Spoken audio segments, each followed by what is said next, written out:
siang, shalom buat Ibu dan Bapak. Shalom, selamat Kristi. siang. Salam pemirsa. Ya, selamat siang untuk semua yang menonton. Bagaimana kabarnya Bapak dan Ibu? Puji Tuhan, baik, luar biasa. Ya, Kami. luar biasa. Puji Tuhan. Oke, di sini kita akan membahas satu topik, tapi sebelum itu saya perkenalkan dulu ya. Siapa tahu Bapak dan Ibu belum kenal ya. Ya mungkin Ibu Caroline sudah kenal, tapi Bapaknya yang belum. Hari ini saya sebagai moderator bersama dengan Kristi dan kedua Ibu dan Bapak dengan Ibu Caroline Anggoman dan juga Bapak Kusumo. Ya, salam kenal Pak. Oke, baik, kita akan membahas topik yang menarik pada podcast hari ini, yaitu bahasa Inggris ya. When to become one. Ya. Bila dua menjadi satu, ya kan? Oke. Nah, sebelum kita selanjutnya di sini ada beberapa pertanyaan. Ya, mungkin Bapak Ibu bisa menjawabnya, bisa bergantian atau sepakat aja. Yang real aja ya, Pak. Oke, di sini ada pertanyaan yang pertama. Sudah berapa lama Bapak dan Ibu menjalani kehidupan sebagai pasangan suami istri? Berapa lama ya? Kayaknya kita belum lama ya. Kita belum lama, baru 23 tahun ini ya. 23 tahun. 23 Hampir tahun. 23 tahun. Belum perayaan. Belum tahun perayaan. ini. Jadi 23 tahun kami. 23 tahun. Ya. Usia yang cukup bagi Kristi ya, mungkin karena Kristi belum menikah, tapi bagi Kristi itu sudah cukup lama gitu ya. Sudah cukup sangat lama dalam usia seperti itu ya.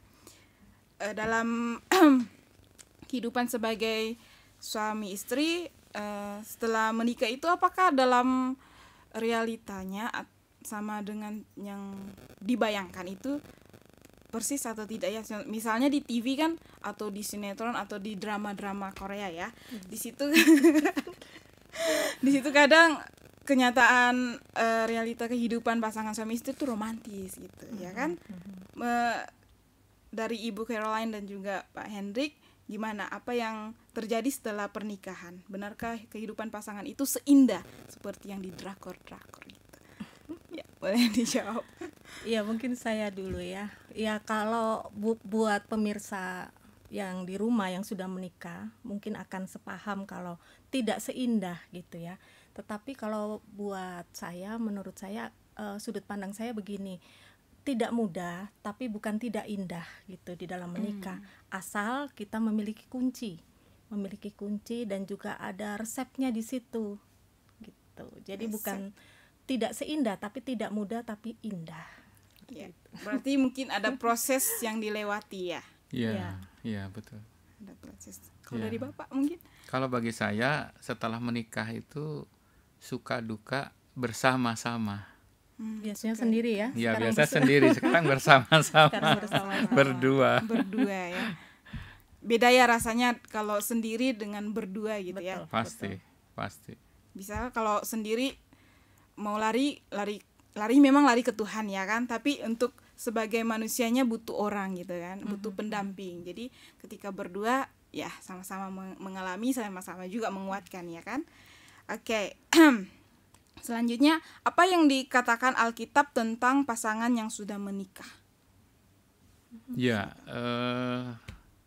di dalam Alkitab, dalam Markus 10 ayat 7 dan 8, Tuhan Yesus mengutip satu bagian ayat firman Tuhan dalam Kejadian 2 ayat 24 yang mengatakan demikian, sebab itu laki-laki akan meninggalkan ayahnya dan ibunya dan bersatu dengan istrinya, sehingga keduanya itu menjadi satu daging.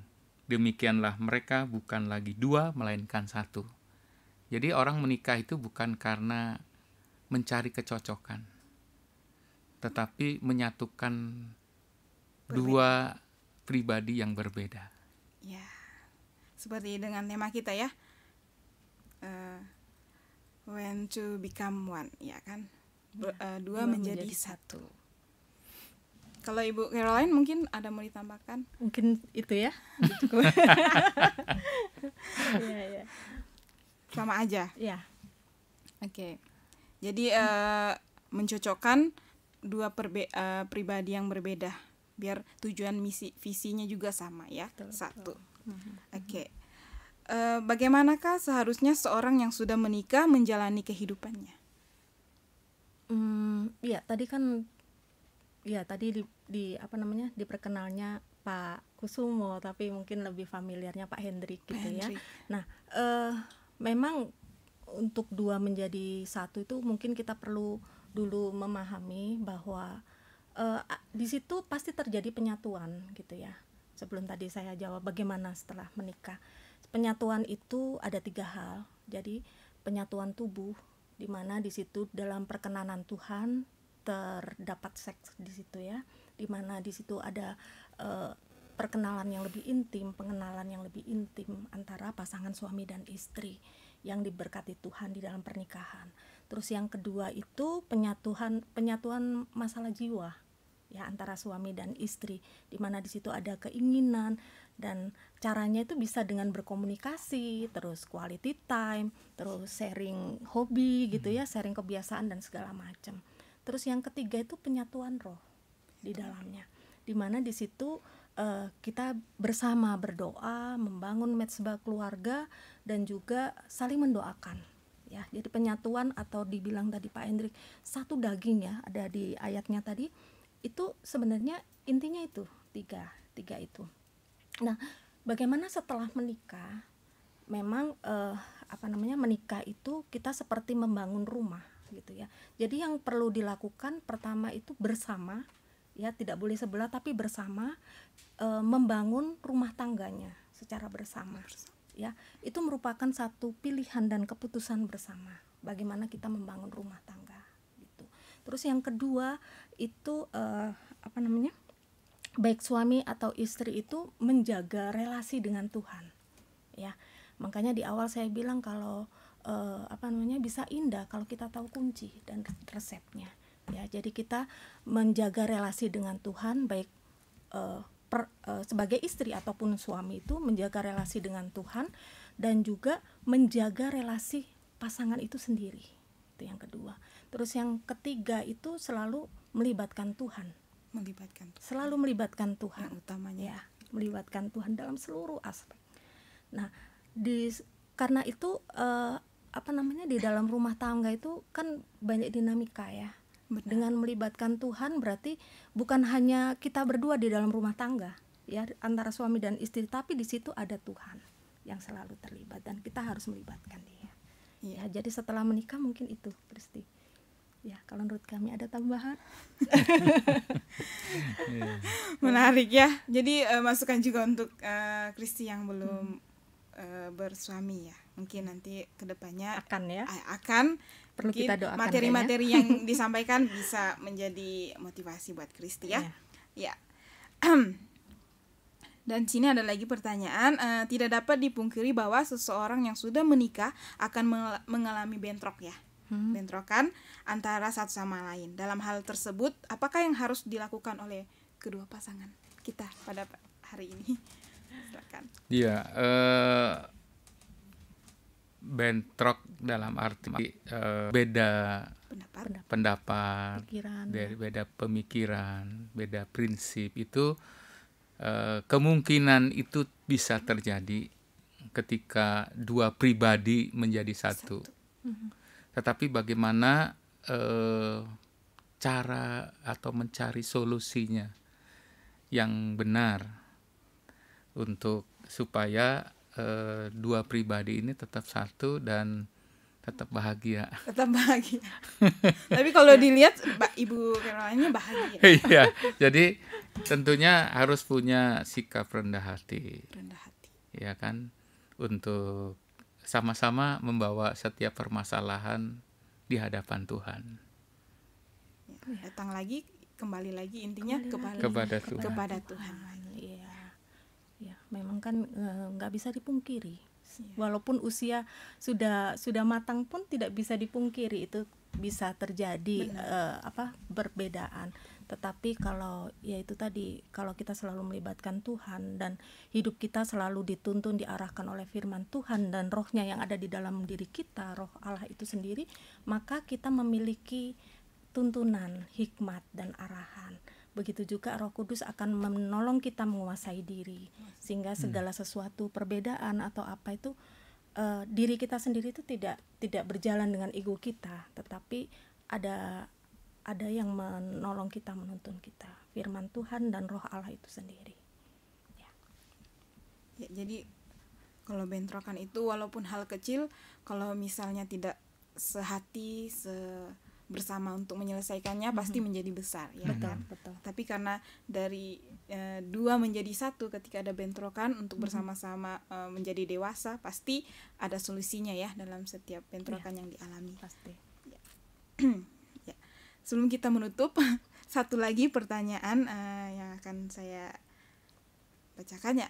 Apakah Bapak dan Ibu memiliki nasihat buat orang-orang yang ingin menikah?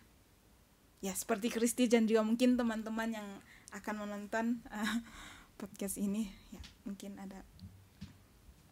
Ya, kalau nasihat dari saya untuk yang belum menikah itu gumuli dengan sungguh-sungguh di hadapan Tuhan, apakah calon kita ini memang yang ditunjuk Tuhan untuk menjadi pasangan kita yang sepadan, karena itu kunci juga untuk menyatukan diri di dalam bahtera rumah tangga.